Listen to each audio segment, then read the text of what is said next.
Good day, everyone. Today we're going to talk about idioms, or like we call them in Afrikaans, idiome.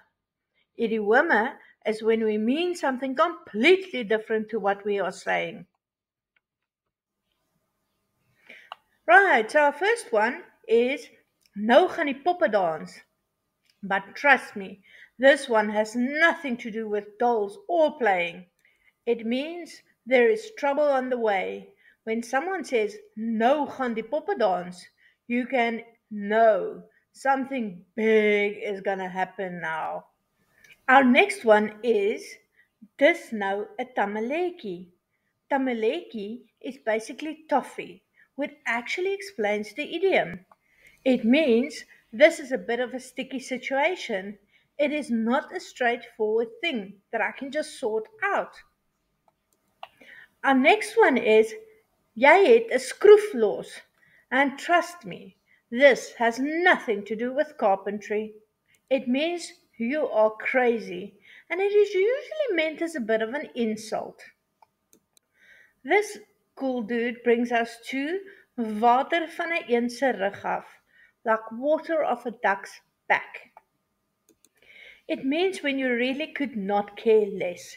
Everything could be chaos around someone and they just walk away. Or when someone tells you, jy het 'n skroef los, and you just walk away. You're basically saying, whatever. When someone says, hierdie is bo my vuurmaakplek, it is not fire related at all. It means it is way beyond my abilities, like this sum on this blackboard. I really like this one. As jy iemand die hoenders inmaak, trust me, you are not busy making them a roast chicken. Oh no.